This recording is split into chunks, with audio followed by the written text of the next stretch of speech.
সম্মানিত সুধীমণ্ডলী, এখন বক্তব্য প্রদান করছেন দারুল ইফতার সম্মানিত সদস্য ও আল মারকাজুল ইসলামিয়া সালাফির সম্মানিত অধ্যক্ষ শেখ আব্দুর রাজ্জাক বিন ইউসুফ।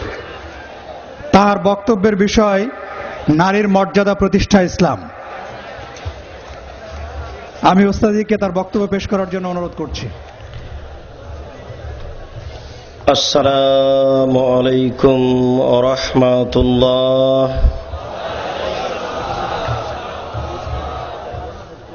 ইন্নাল হামদালিল্লাহ নাহমাদুহু ওয়া নাস্তাঈনুহু মান ইয়াহদিহিল্লাহু ফালা মুযিল্লা লাহু ওয়া মান ইউযলিল ফালা হাদিয়া লাহু ওয়া আশহাদু আল্লা ইলাহা ইল্লাল্লাহু ওয়াহদাহু লা শারীকা লাহু وأشهد أن محمدا عبده ورسوله أما بعد فأعوذ بالله من الشيطان الرجيم وإذا بشر أحدهم بالأنثى ظل وجهه مسودا وهو كظيم يتوارى من القوم من سوء ما بشر به আয়ুমসিকুহু আলা হুনিন আম ইয়াদুসসুহু ফিত তুরাব।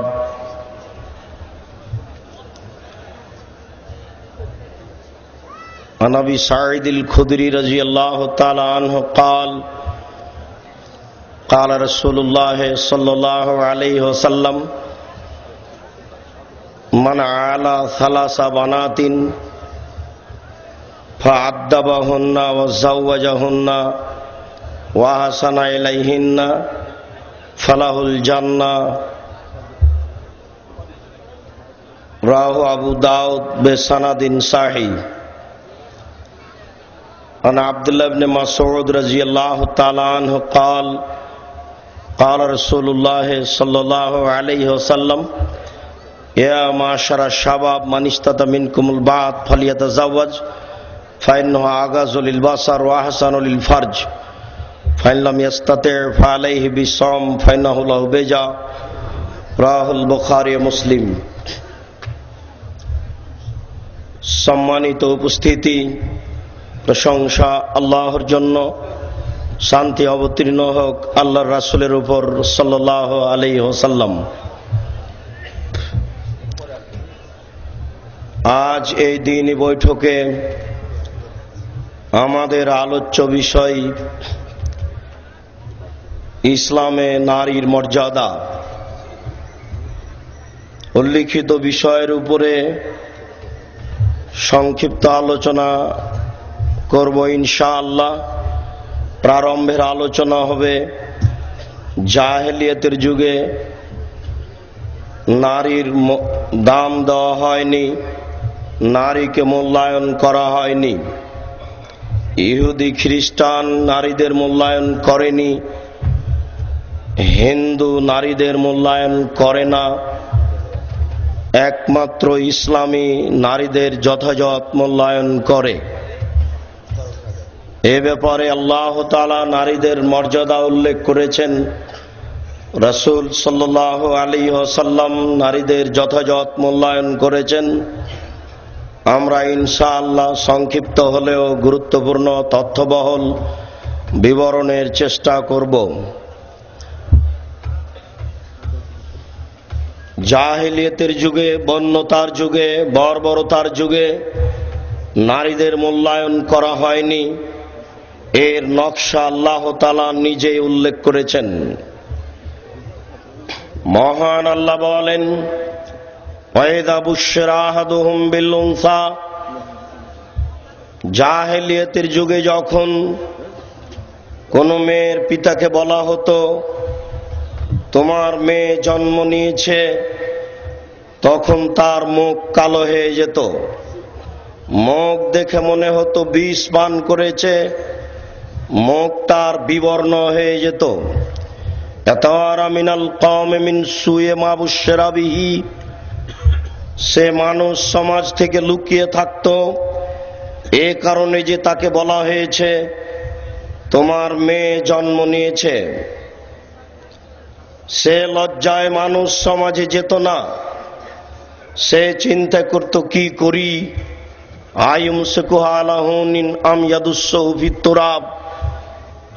অপমান অবস্থায় সে মেয়ে রেখে দিবে না মাটিতে পুঁতে দিবে। যদি মেয়ে রেখে দেয় অপমান সুনিশ্চিত, যদি মাটিতে পুঁতে দেয় বালাই চলে গেল। অত্র আয়াত দ্বারা প্রমাণিত হয় যে জাহেলিয়াতের যুগে, বর্ণতার যুগে, বর্বরতার যুগে, অসভ্যতার যুগে নারীদেরকে মাটিতে পুঁতে দেওয়া হতো। মহান আল্লাহ বলেন, ওয়াইদাল মাউদাতু সুইলাত বিআইয়ি যামবিন কুতিলাত। যেসব মেয়েকে জীবিত পুঁতে দেওয়া হয়েছে, যেসব মেয়েকে জীবিত পুঁতে দেওয়া হচ্ছে, এদেরকে বিচারের মাঠে জিজ্ঞাসা করা হবে, বলো তো তোমাকে কোন অপরাধে জীবিত মাটিতে পুঁতে দেওয়া হয়েছে। অত্র আয়াত প্রমাণ করে যে এক সময় মানুষ তার জীবিত মেয়েকে মাটিতে পুঁতে দিত, এখনো তার বাস্তব রূপ আছে। আবু হুরায়রা রাদিয়াল্লাহু তাআলা আনহু বলেন, রাসূল সাল্লাল্লাহু আলাইহি ওয়াসাল্লাম বলেছেন, ইন্নাল্লাহা হাররামা আলাইকুম উকুকাল উম্মাহাত ওয়াদাল বানাত ওয়া মানাওয়াহাত। নিশ্চয় আল্লাহ তাআলা তোমাদের উপরে মায়ের অবাধ্য হওয়া হারাম করেছেন, জীবিত মেয়েকে মাটিতে পুঁতে দেওয়া হারাম করেছেন এবং কৃপণ হওয়াকে হারাম করেছেন। অত্র হাদিস দ্বারাও প্রমাণিত হয় যে এক সময় মানুষ তার মেয়েকে জীবিত মাটিতে পুঁতে দিত। ইবনে ওমর রাদিয়াল্লাহু তাআলা আনহু বলেন, কায়েস ইবনে আসিম রাদিয়াল্লাহু তাআলা আনহু রাসূলের নিকটে এসে বললেন, আল্লাহর রাসূল, ওয়াদাতু সামানিয়া বানাতিন লি, আমি আমার 8টি মেয়েকে নিজে হাতে মাটিতে পুঁতে দিয়েছি। অন্য এক বর্ণনায় তিনি বলেন, আমি আমার 10টি মেয়েকে নিজ হাতে মাটিতে পুঁতে দিয়েছি। অত্র বিবরণ দ্বারা প্রমাণিত হয় যে এক সময় এমন ছিল যে সময়ে মানুষ তার নিজের মেয়েকে মাটিতে পুঁতে দিত, সেই সময়ের নাম হচ্ছে বন্যতার যুগ, বর্বরতার যুগ, অসভ্যতার যুগ। সেই যুগ আবার ফিরে আসছে। সেই সময় সেই পরিস্থিতি মানুষের উপরে আবার ফিরে এসেছে, যা এসেছে এর চেয়ে আরো জটিল কঠিন হবে।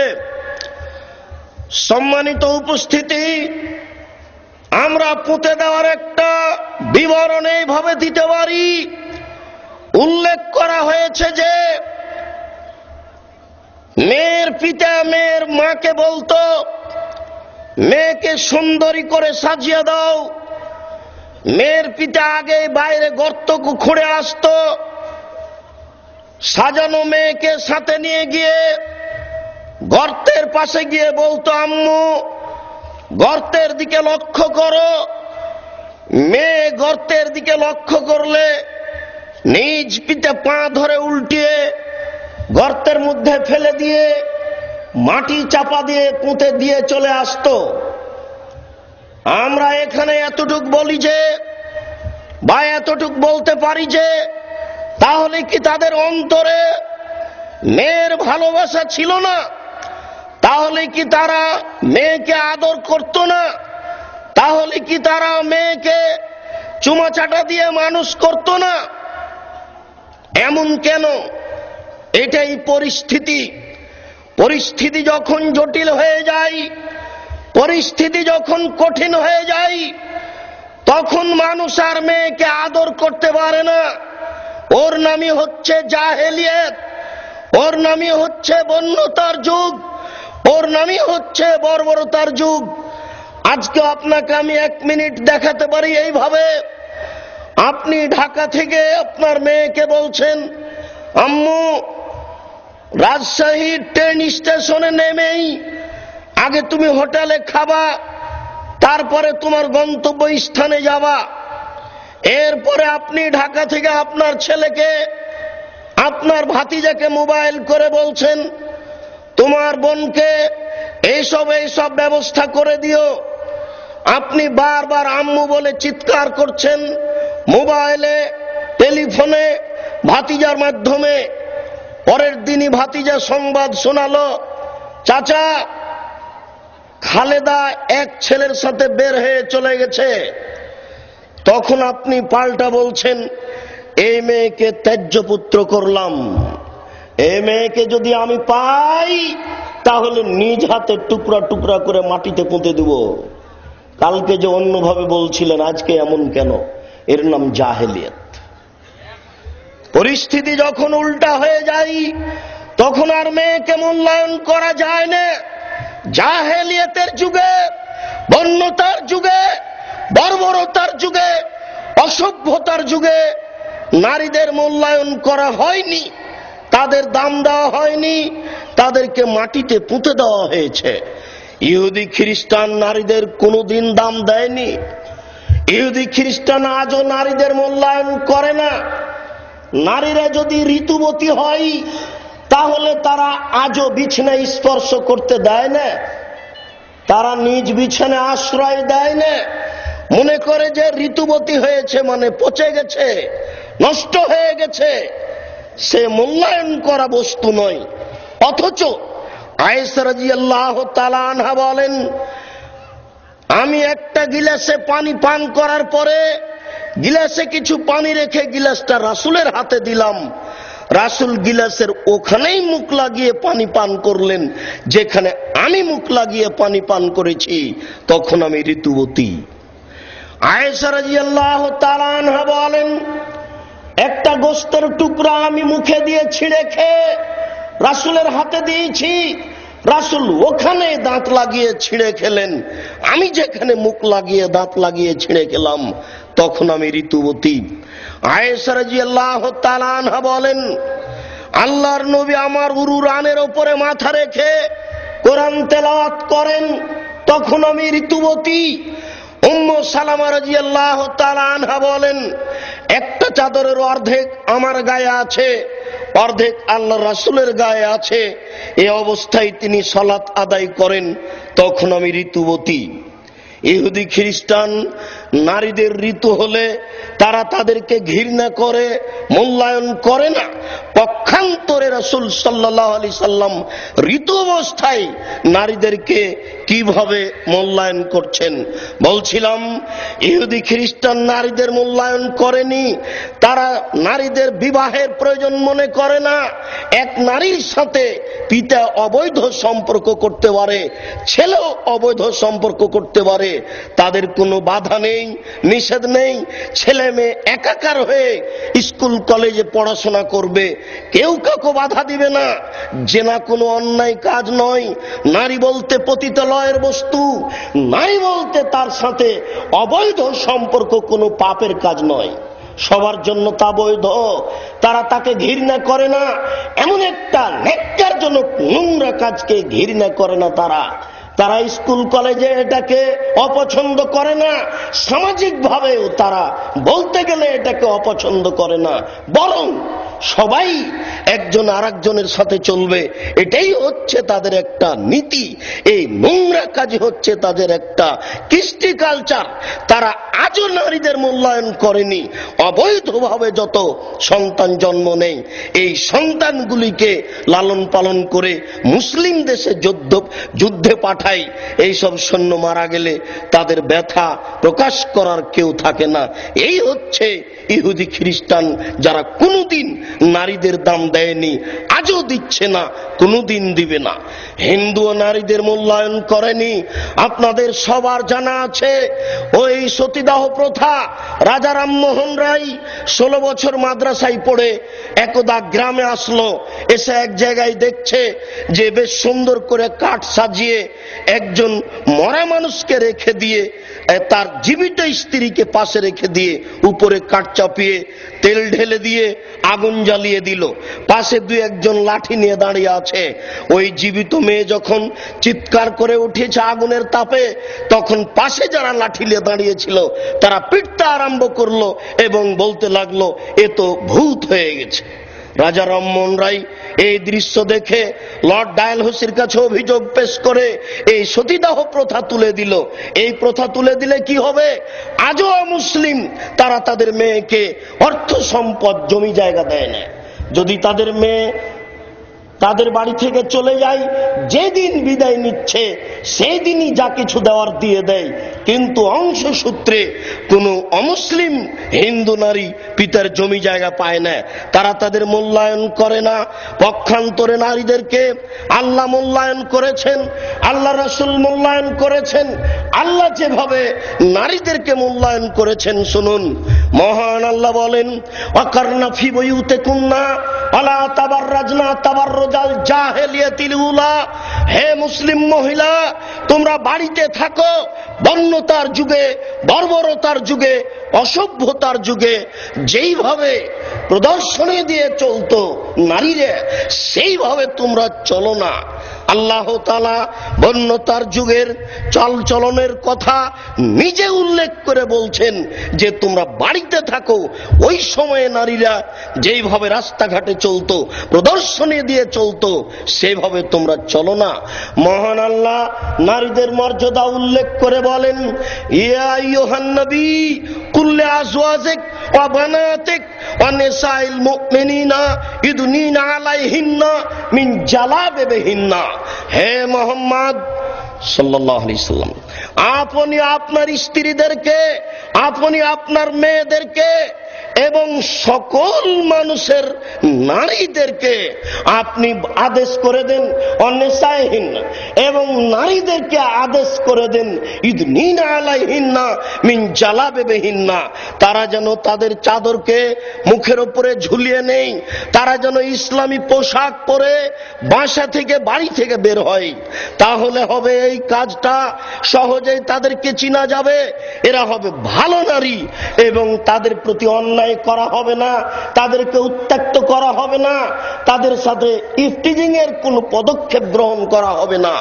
যখনই মুসলিম নারী, যখনই কোনো নারী ইসলামী পোশাক পরে বাড়ি থেকে বের হবে, তখন তার সাথে অন্যায় করার জন্য মানুষ চেষ্টা করবে না।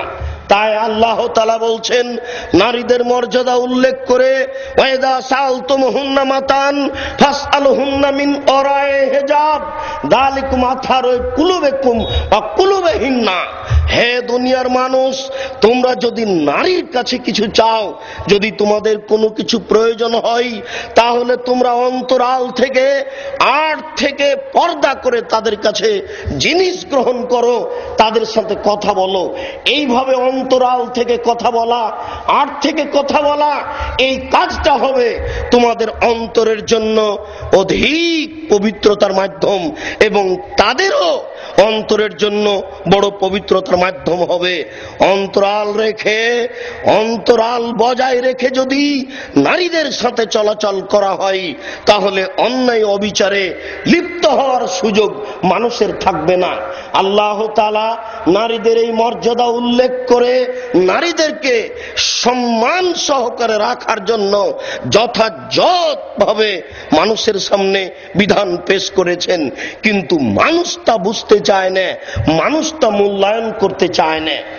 এমনকি যে সব নারী বৃদ্ধা হয়ে গেছে তাদের ব্যাপারেও আল্লাহ তাআলা বিধান উল্লেখ করে বলেন, আল কাওয়াইদু মিনান নিসাইল্লাতী লা ইয়ারজুনা নিকাহ ফালাইসা আলাইহিন্না জুনাহ আন ইয়াদা'না সিয়াবাহুন্না। শুনুন, যারা বিধবা নারী হয়ে গেছে, বয়স বেশি হয়ে গেছে, বিবাহের আশা পোষণ করে না, তাদের জন্য পর্দা করা জরুরি নয়। তবুও তারা বৃদ্ধা হয়ে গেলেও, বয়স বেশি হয়ে গেলেও প্রদর্শনী দিয়ে চলতে পাবে না। তাদের জন্য এটাই সুন্দর হবে যে না, তারা পর্দা করে কাপড় পরেই রাস্তাঘাটে চলবে। তাহলে এটা হবে তাদের মর্যাদার মাধ্যম, তাদের সম্মানের মাধ্যম। শুনুন, একাধিক আয়াত দ্বারা প্রমাণিত হয় যে রাসূল সাল্লাল্লাহু আলাইহি সাল্লাম একাধিক আয়াত দ্বারা প্রমাণিত হয় যে আল্লাহ তাআলা নারীদেরকে যথাযথভাবে মূল্যায়ন করেছেন।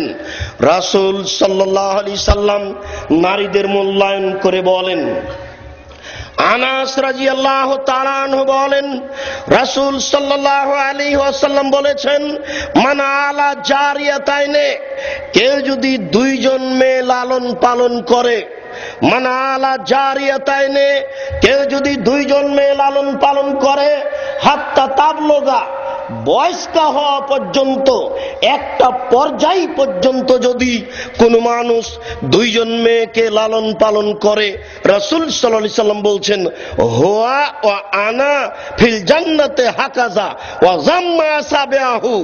তিনি বললেন, যে ব্যক্তি দুইটি মেয়ে লালন পালন করবে, সেই ব্যক্তি আর আমি জান্নাতে এইভাবে থাকব।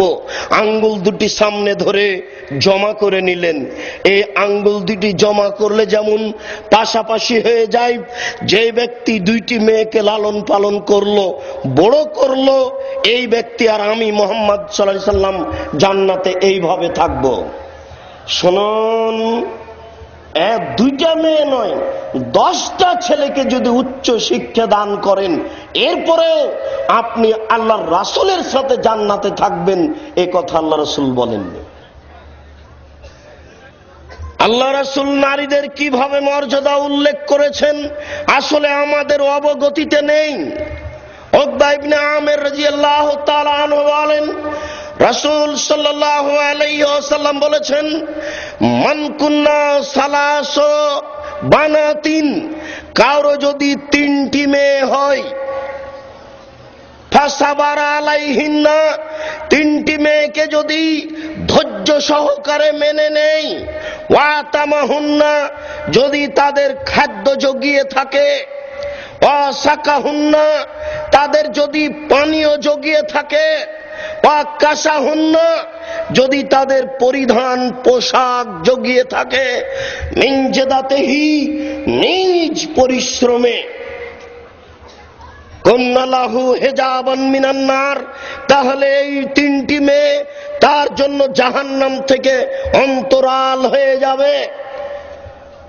এমন ভাবে 3টি মেয়ে বিচারের মাঠে দাঁড়িয়ে যাবে যে জাহান্নাম থাকবে এইদিকে, আর মধ্যে থাকবে মেয়ে 3টি, আর ওই দিকে থাকবেন আপনি। অর্থাৎ আপনার জাহান্নাম হবে না। কোনো মতেই এই মেয়ে আপনাকে জাহান্নামে আসতে দিবে না। এই 3টি মেয়ে জাহান্নাম থেকে আপনার জন্য অন্তরাল হয়ে যাবে।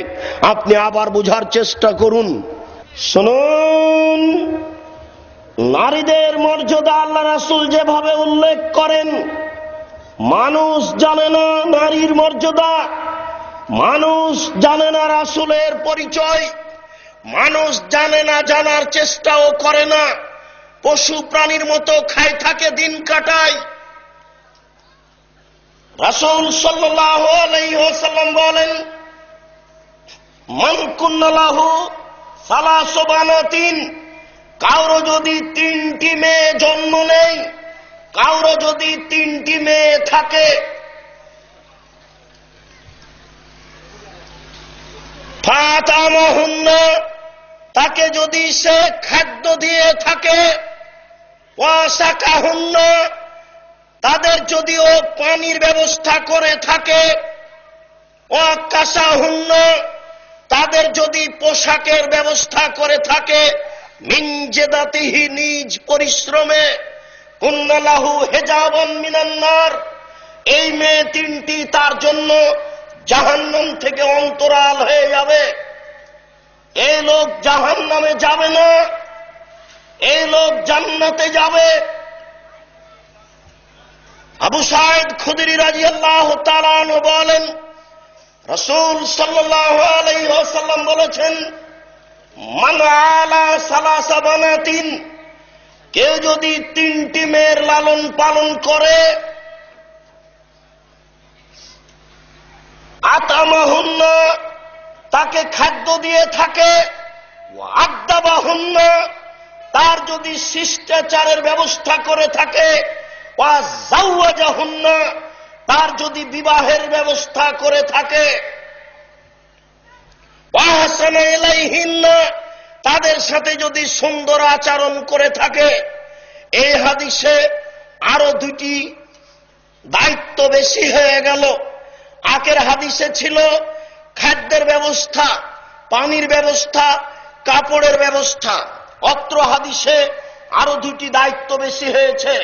তার একটি হচ্ছে যদি তাকে শিষ্টাচার দিয়ে থাকে, আর একটি ব্যবস্থা ওয়াজাওয়াজাহুন্না, যদি তার বিবাহের ব্যবস্থা করে থাকে।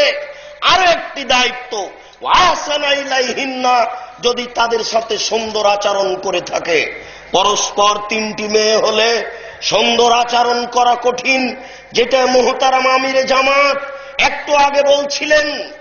মেয়ে লালন পালনের বিষয়টি মানুষ ভারী মনে করে, মূল্যায়ন করে না। আল্লাহ রাসূল বলছেন, যদি তার সাথে সুন্দর আচরণ করে থাকে। কয়েকটা মেয়ে পরস্পর জন্ম নিলেই স্বামী তাকে তালাক দেওয়ার সিদ্ধান্ত নেয়, অথচ আল্লাহ রাসূল বলছেন, যদি কারো 3টি মেয়ে থাকে, সে যদি তার সাথে সুন্দর আচরণ করে থাকে, আল্লাহ রাসূল বলছেন ফালাহুল জান্নাহ, এই ব্যক্তি জান্নাতে যাবে। 3টি মেয়ের লালন পালন করে, তার সাথে সুন্দর আচরণ করে, তার জন্য নগদ জান্নাত। 10টা ছেলে যদি আপনি বিলেত থেকে পড়িয়ে নিয়ে আসেন, যদি বহির্বিশ্ব থেকে উচ্চ শিক্ষিত করে নিয়ে আসেন, এই 10টি ছেলে আপনার কোন উপকারে আসবে এ কথা আল্লাহ রাসূল বলেননি। তো ছেলেকে পড়াতে হবে কেন? আপনি জন্ম দিয়েছেন, এই জন্য আপনার এটা জিম্মেদারি, আপনাকে পড়াতে হবে। যাকাত দিয়ে নেকি হয় না, দান করে নেকি হয়। যাকাত দিয়ে ফাঁসি রক্ষা হয়। জন্ম দিয়েছেন ছেলে, তাকে উচ্চ শিক্ষা দিতে হবে, এটা আপনার জিম্মেদারি। আপনি যদি বলেন, আব্দুর রাজ্জাক সাহেব, আমরা তো শুনেছি আল্লাহর নবী বলেছেন মানুষ মারা গেলে তাদের 3টি আমল চালু থাকে। মানুষ মারা গেলে তাদের 3টি আমল চালু থাকে। এক, সাদকাতুন জারিয়া, চলন্ত সাদকা। আর একটি হচ্ছে ওয়ালাদুন সালেহ, যে ছেলে তার জন্য দোয়া করবে, আর ভালো ছেলে পিতার জন্য দোয়া করবে। আর একটি হচ্ছে বিদ্যে, যে বিদ্যে সমাজে ছেড়ে গেল, ছেলের কাছে রেখে গেল, একজনের পরে একজন শিখবে। যত মানুষে শিখবে যত নেকি হবে, তত নেকি যিনি শিখিয়ে দিয়েছেন তার হবে। এই হলো চলন্ত নেকি 3টি। এই যে এখানে আছে ভালো ছেলে, শুনুন, ভালো ছেলে বলতে মেয়ে নয়, এ কথা আল্লাহ রাসূল বলেননি। ভালো ছেলেও হতে পারে, ভালো মেয়েও হতে পারে। এখানে ছেলেকে পৃথক করে উল্লেখ করা হয়নি, ওয়ালাদুন বলা হয়েছে। ওয়ালাদুন ছেলেও হতে পারে, ওয়ালাদুন মেয়েও হতে পারে। শুধু যদি ছেলে উল্লেখ করত, তাহলে এটা ছেলের আপনি একটা ছেলের পক্ষ থেকে আপনি একটা কল্যাণ পেতেন, এটা খাস হয়ে যেত। এরকম কথা আল্লাহ রাসূল উল্লেখ করেননি। ছেলের ব্যাপারে আপনার কোনো সুবিধা আছে এ কথা আল্লাহ রাসূল বলেননি। সব সুবিধে মেয়ের পক্ষ থেকেই হবে, এটাই বলছেন। আল্লাহ রাসূল মেয়েদের ব্যাপারে বিশেষ মর্যাদা উল্লেখ করেছেন। তিনি বলেন, ইন্নাল মারাতা ইযা সাল্লাত খামসাহা, যখন কোন মহিলা 5 ওয়াক্ত সালাত আদায় করে, ও সামাত শাহরাহা, রমজান মাসে সিয়াম পালন করে, ও আতাত বালাহা, স্বামীকে মান্য করে, ওয়াহসানাত ফারজাহা, লজ্জা স্থানকে হেফাজতে রাখে, ফালতাদখুল মিন আবওয়াবিল জান্নাতে 7, জান্নাতের যে কোনো দরজা দিয়ে সে ঢোকার সুযোগ পেয়ে যায়। যখন কোন নারী 4টা কাজ করতে পারে, যখন কোন নারী 4টা কাজ করতে পারে, তখন জান্নাতের যে কোনো দরজা দিয়ে তার ঢোকার সুযোগ হয়ে যায়। 1, 5 ওয়াক্ত সালাত আদায় করলো, 2 রমজান মাসের সিয়াম পালন করলো, 3 স্বামীকে মান্য করলো, 4 লজ্জা স্থানকে হেফাজতে রাখলো, জেনায় লিপ্ত হলো না। এমন 4টি কাজ যদি কোনো নারী করতে পারে তাহলে জান্নাতের যে কোনো দরজা দিয়ে প্রবেশ করতে পাবে। আপনি 4টা কাজ করে জান্নাতের যে কোনো দরজা দিয়ে প্রবেশ করতে পাবেন, এ কথা আল্লাহ রাসূল উল্লেখ করেননি। আজ থেকে কিয়ামত পর্যন্ত যদি খুঁজেন তাহলে আপনার জন্য বিশেষ কোনো মর্যাদা নেই। বিশেষ কিছু করে আপনি জান্নাতে চলে যাবেন খাস করে এ কথা বলা হয়নি। কেউ যদি বলে, আব্দুর রাজ্জাক সাহেব শুনুন, আল্লাহর নবী বলেছেন কেউ যদি অজু করেন, অজু করার পরে বলে আশহাদু আল্লা ইলাহা ইল্লাল্লাহু ওয়াহদাহু লা শারীকা লাহু ওয়া আন্না মুহাম্মাদান আবদুহু রাসূলুহু, এই দোয়া পড়লে সেও তো জান্নাতের যে কোনো দরজা দিয়ে প্রবেশ করতে পাবে। হ্যাঁ, এ কথা ঠিক, বুখারী মুসলিমের হাদিস। এই দোয়া পড়লে জান্নাতের যে কোনো দরজা দিয়ে প্রবেশের সুযোগ হয়ে যায়। তো এটা কি আপনার জন্য খাস, না নারী যদি অজু করার পরে বলে সেও যাবে? পুরুষ যেমন অজু করার পরে এই দোয়া পড়লে জান্নাতের যে কোনো দরজা দিয়ে প্রবেশ করতে পাবে, নারীও তেমন যদি অজু করার পরে এই দোয়া পড়ে তাহলে জান্নাতের যে কোনো দরজা দিয়ে প্রবেশ করতে পাবে। আমি আপনাকে দেখাতে চাচ্ছিলাম আপনার জন্য বিশেষ কোনো মর্যাদা আছে নাকি, যেমন ভাবে নারীর রয়েছে। আল্লাহ রাসূল বলেন, নারী যদি 3টি কাজ করতে পারে তাহলে সরাসরি জান্নাতে যাবে। নারী যদি 3টি কাজ করতে পারে সরাসরি জান্নাতে যাবে। 1, বেশি বেশি বাচ্চা দিতে পারে যে, 2, স্বামীকে ভালোবাসতে পারে যে, 3, স্বামী যদি রাগ করে তাহলে হাত ধরে বলে, স্বামী যতক্ষণ পর্যন্ত আপনি খুশি না হবেন ততক্ষণ পর্যন্ত এ দাঁত দিয়ে অন্য কিছু চাবাবো না। এরকম মন্তব্য করতে পারে যে নারী, সে নারী সরাসরি জান্নাতে যাবে। আল্লাহ রাসূল উল্লেখ করছেন আপনি 3টি কাজ করে জান্নাতে চলে যাবেন, এমন কথা আল্লাহ রাসূল উল্লেখ করেননি। নারীর ব্যাপারে বলেছেন, যেমন ভাবে আগের হাদিসে পেলেন নারী 4টা কাজ করতে পারলে সরাসরি জান্নাতে চলে যাবে, আপনি 4টা কাজ করলে জান্নাতে চলে যাবেন, এ কথা আল্লাহ রাসূল খাস করে আপনার জন্য বলেননি। অত্র হাদিসে আল্লাহ রাসূল বলেন, কোন নারী যদি 3টি কাজ করতে পারে তাহলে সরাসরি জান্নাতে যাবে। আপনি 3টি কাজ করলে সরাসরি জান্নাতে চলে যাবেন, এমন কথা আল্লাহ রাসূল উল্লেখ করেননি। আপনাকে আমি বুঝাতে পারছি না, কি দিয়ে বুঝাই? নারীদের মর্যাদা যেমন পুরুষের মর্যাদা তেমন নয়। নারীদেরকে যেভাবে আল্লাহ রাসূল মূল্যায়ন করেছেন পুরুষদেরকে সেভাবে মূল্যায়ন করেননি। অতীতের জাতি বুঝেনি, এখনো অমুসলিম বুঝে না, ইহুদি খ্রিস্টান বুঝে না, এদেশের মুসলিমও বুঝে না নারীদের মর্যাদা কি। শুনুন, রাসূল সাল্লাল্লাহু আলাইহি ওয়াসাল্লাম বলেন, রাসূল সাল্লাল্লাহু আলাইহি ওয়াসাল্লাম বলেন, আমি তোমাদের উপরে 5টি জিম্মেদারি দিচ্ছি নারীদের ব্যাপারে।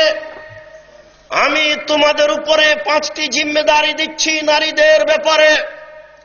রাসূল সাল্লাল্লাহু আলাইহি ওয়াসাল্লাম বলেন, আতে মামা তায়েমতা, 1, তোমরা যে মানের খাচ্ছ সে মানের খাও। 2, ফাকসুহা মাক্তাসাইতা, তোমরা যে মানের কাপড় পরছো সে মানের পরাও। 3, ওলা তুকাব্বে, কখনো কটু কথা বলো না। স্ত্রীকে কটু কথা বলতে হয় না, স্ত্রীকে গালি দিতে হয় না, স্ত্রীকে নিন্দা করতে হয় না, কখনো ঠোঁট মোটা বলে নিন্দা করতে হয় না, কখনো রং কালো বলে নিন্দা করতে হয় না।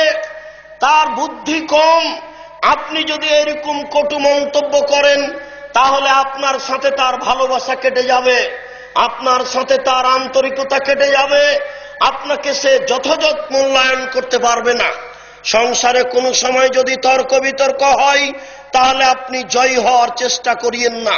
আপনি যদি জয়ী হওয়ার চেষ্টা করেন তাহলে আপনারও বুদ্ধি কম, এটা প্রমাণ হয়ে যাবে। ওই সময় আপনাকে চুপ থাকতে হবে, নত স্বীকার করতে হবে, নইলে এই সংসার এক পর্যায়ে তালাকে চলে যাবে। যখন আপনি দেখছেন স্ত্রী ক্ষেপে গিয়ে কিছু বলছে, তখন আপনি মুখ বন্ধ করুন। ওই সময়ে যদি আপনি জোর করে কিছু বলতে চান, জোর করে কিছু করতে চান, তাহলে এর পরিবেশ পরিস্থিতি খারাপ হবে। আপনি যদি মনে করেন হ্যাঁ আমি পুরুষ মানুষ আর হচ্ছে স্ত্রী মানুষ, আমার ও হচ্ছে নারী আর আমি পুরুষ, সে আমার উপরে কথাতে জয়ী হয়ে যাবে, যদি আপনি এমনটা ভাবেন, তাহলে পরিবেশ নষ্ট হয়ে যাবে, সংসার আপনার থাকবে না। এই জন্য রাসূল বলছেন ওলা তুকাব্বে, কখনো কটু কথা বলো না, ওয়ালা তাজরিবিল ওয়াজহা, কখনো মুখের উপরে মারো না। 4, আল্লাহর নবী মুখের উপরে মারতে নিষেধ করেছেন। আগেকার পণ্ডিত ছাত্র পড়া না পারলে মুখের উপরে মারতেন। কোন সময় মুখের উপরে মারা যাবে না, মুখের উপরে মারাই নিষেধ। যদি মারতেই হয় তাহলে শরীরের অন্য কোনো স্থানে মারতে হবে।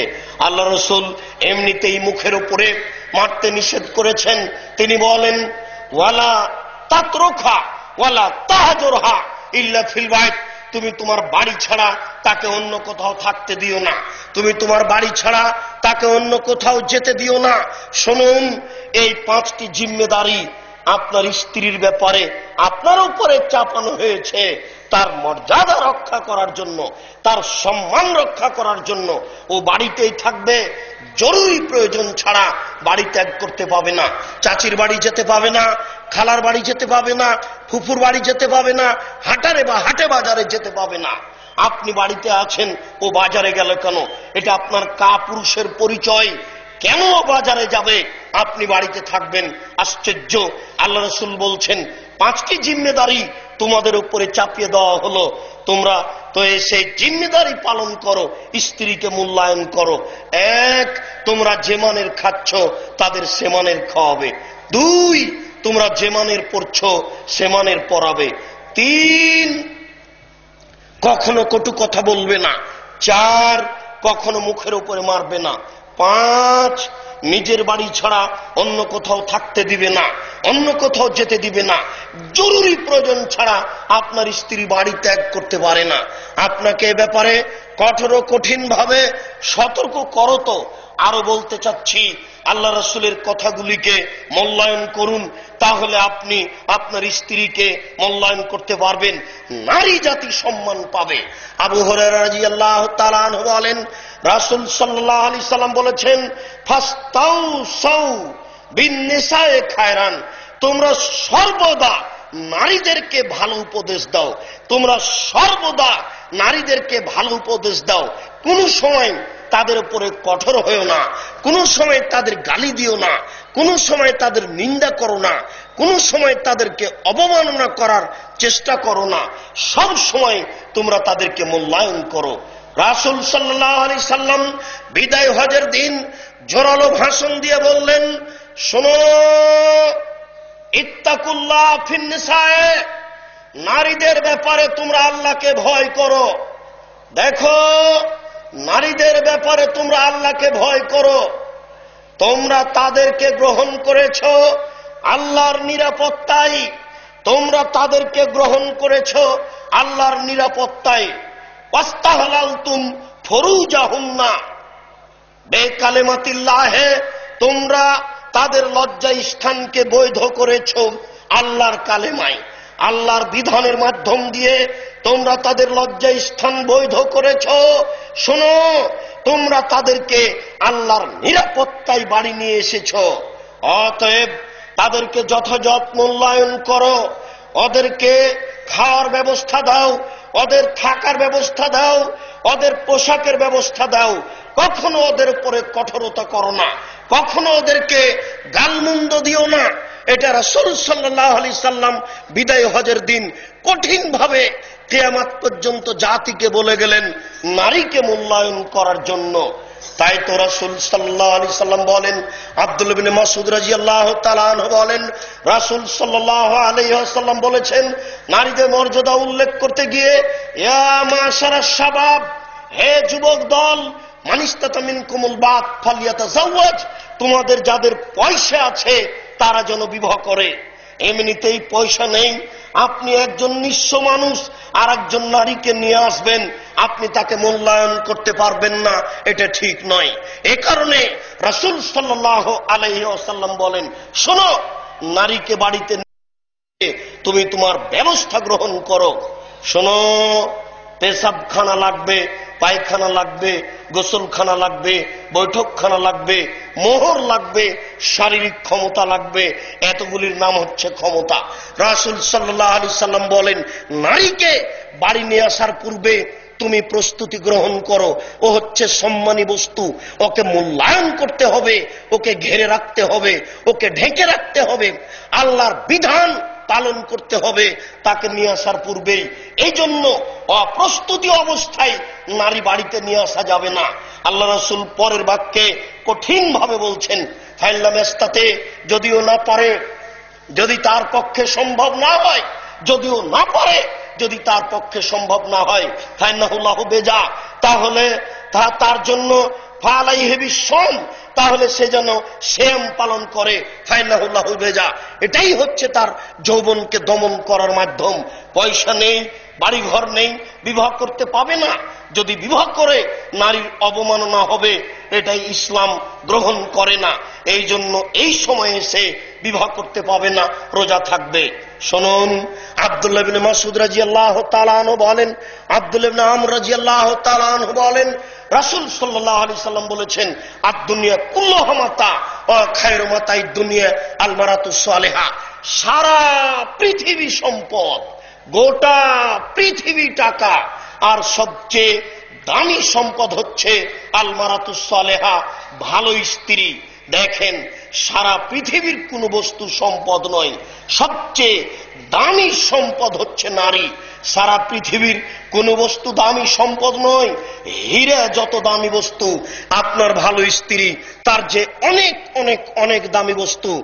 মুক্তা মাণিক্য যত দামি বস্তু, আপনার স্ত্রী তার চেয়ে অনেক অনেক অনেক দামি বস্তু। তাই আল্লাহ রাসূল বলছেন, আদ-দুনিয়া কুল্লুহা মাতা ওয়া খায়রু মাতাই দুনিয়া আল মারাতুস সালেহা। সারা পৃথিবী সম্পদ, আর সবচেয়ে দামি সম্পদ হচ্ছে ভালো স্ত্রী। ভালো স্ত্রীকে যেইভাবে আল্লাহ রাসূল মূল্যায়ন করেছেন, আপনাকে কি দিয়ে বুঝাই? মানুষ তো বুঝতে চায় না। একদা আল্লাহ রাসূল বললেন, আলা উখবিরুকুম মা ইয়াকনুজুল মারুস সালেহ, আমি কি বলে দেব না তোমাদেরকে এমন একটা সঞ্চিত সম্পদের কথা, যেই সঞ্চিত সম্পদ ভালো মানুষ জমা করে রাখে? আমি কি বলে দেব না তোমাদেরকে এমন একটা সঞ্চিত সম্পদের কথা, যেই সঞ্চিত সম্পদ ভালো মানুষের জমা করে রাখে? তখন সাহাবীগণ বললেন, আল্লাহ রাসূল বলেন কি সেটা দেখি। সঞ্চিত সম্পদ কি? তার যাকাত লাগে না। সঞ্চিত সম্পদ কি? যার যাকাত লাগে না। সঞ্চিত সম্পদ কি? তার যাকাত লাগে না। আল্লাহ রাসূল বললেন, শোনো, আল মারাতুস সালেহা, ভালো স্ত্রী হচ্ছে সঞ্চিত সম্পদ। এদা নাজারা ইলাইহা সারাথু, যখন স্বামী তার দিকে লক্ষ্য করে তাকায়, তখন স্বামীকে সে খুশি করতে পারে। পায়জা আমার হাতাথু, যখন তার স্বামী যখন তাকে আদেশ করে, তখন স্বামীর কথা মান্য করে। তারপরে ওই জায়গা বান হাফেজাথু, যখন স্বামী বাড়িতে থাকে না, তখন নিজেকে হেফাজতে রাখে। মোবাইলে অন্যের সাথে গল্পে জড়িয়ে পড়ে না, নিজেকে অন্যের কাছে বিলিয়ে দেয় না। এই তিনটি গুণ আছে যার, সেই হচ্ছে সঞ্চিত সম্পদ, যার যাকাত লাগে না। এই তিনটি গুণ আছে যার, সেই নারী হচ্ছে সঞ্চিত সম্পদ, যার যাকাত লাগে না। এক, স্বামীর সাথে কথা বললে হাসি মুখে বলে। দুই, স্বামী আদেশ করলে তা পালন করে। তিন, স্বামী যখন বাড়িতে থাকে না, তখন নিজেকে হেফাজতে রাখে, কন্ট্রোলে রাখে, নিজেকে বিলিয়ে দেয় না।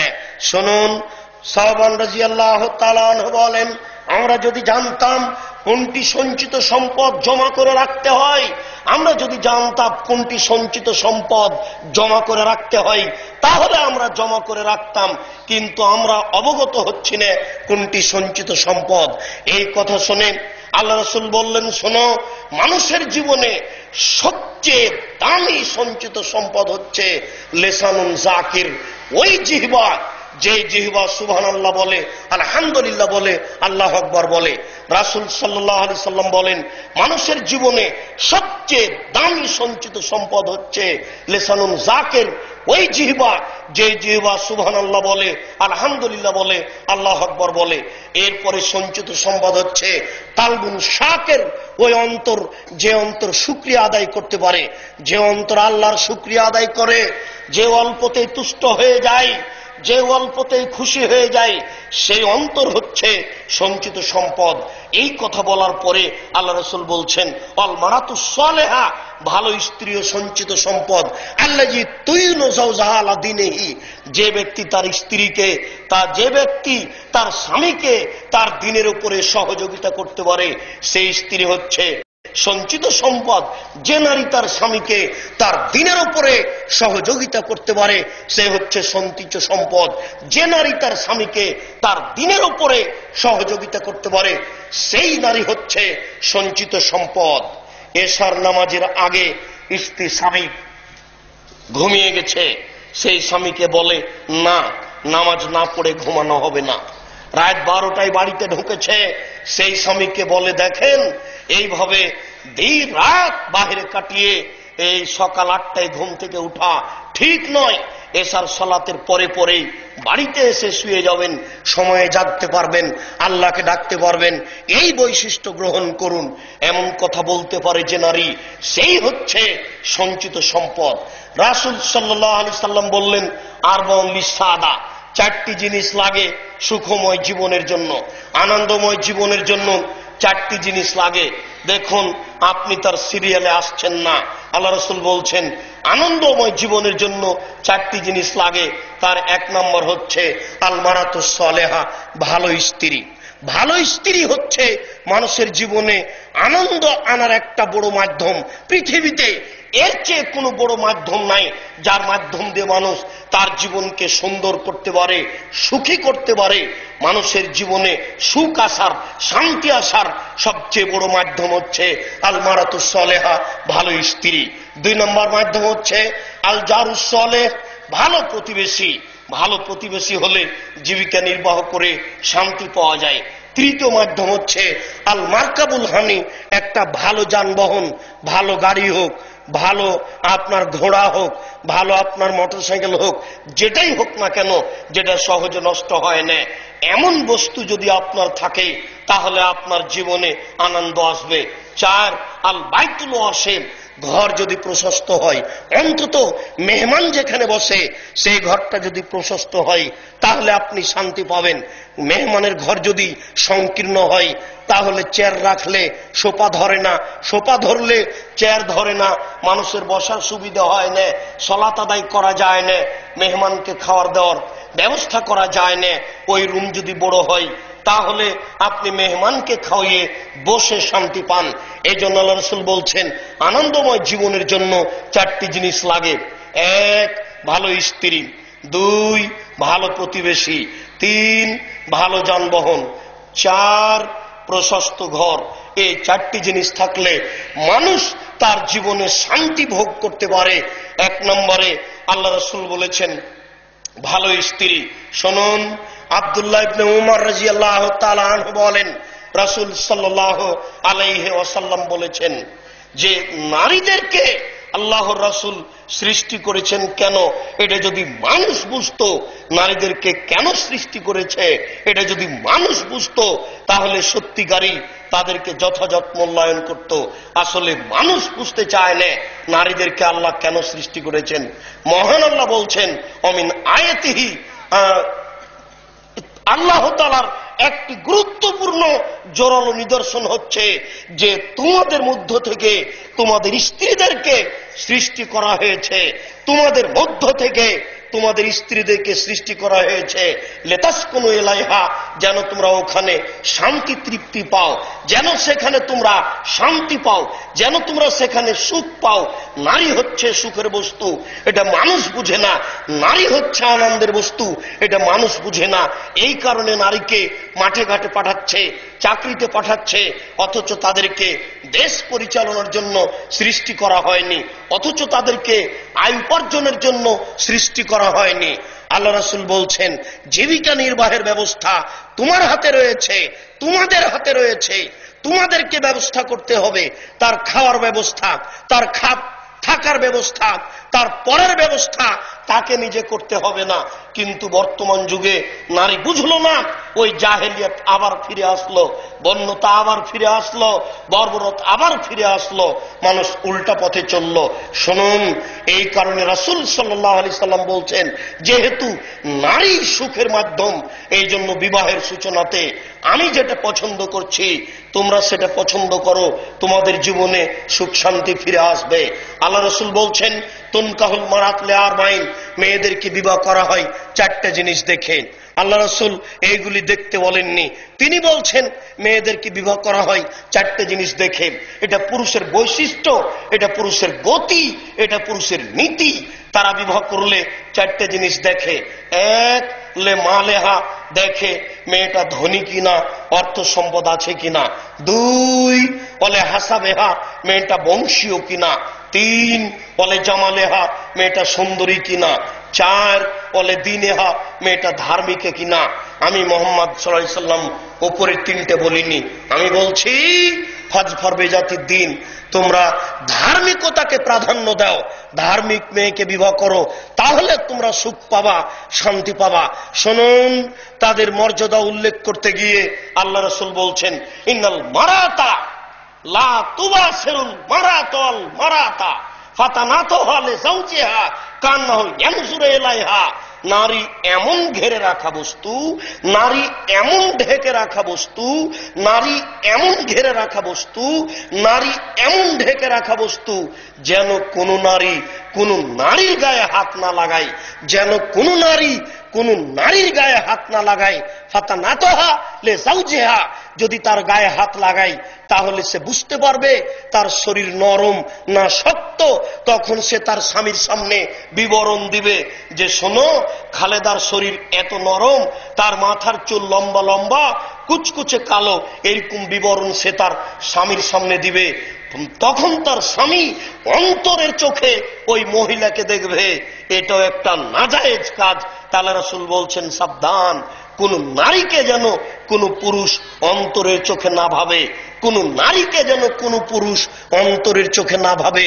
সামনাসামনি ভাবা তো দূরের কথা, নারী পুরুষ একাকার হয়ে পড়াশোনা করার তো কোনো প্রশ্নই আসে না। নারী পুরুষ একাকার হয়ে কলেজ বিশ্ববিদ্যালয়ে দিন কাটার তো কোনো প্রশ্নই আসে না।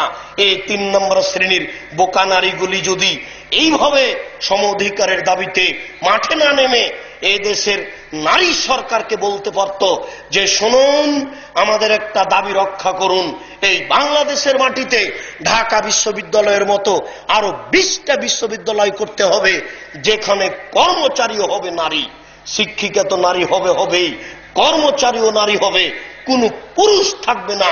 তারা যদি দাবি করতে পারত এই বাংলার মাটিতে 5000 কলেজ হবে, যেখানে শিক্ষিকা তো নারী হবেই, তার কর্মচারীও নারী হবে।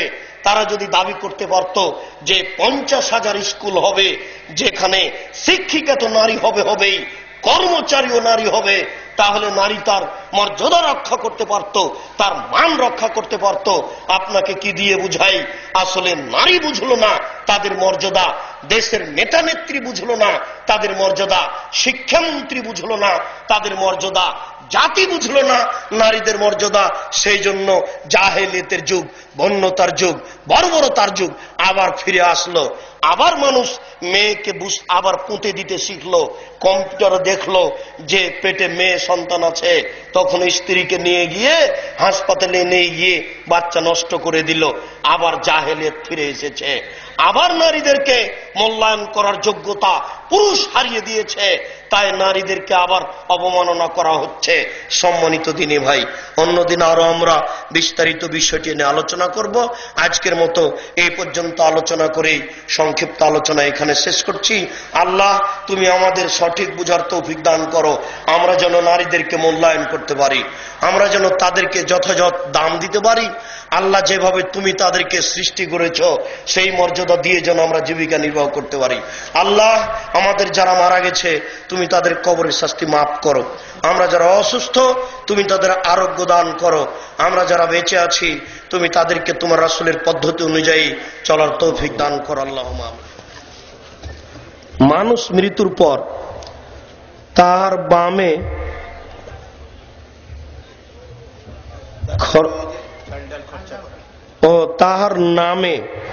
তার নামে খরচ করে, অনুষ্ঠান করে, অর্থাৎ আর ওই যে কুলখানি 40 এগুলো করে।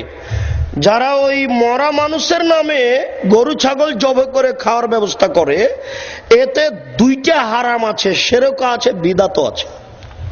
কোন দিনকে উল্লেখ করে কাজটা হলো শিরক, আর নেকি হবে মনে করে করা এটা হলো বিদআত।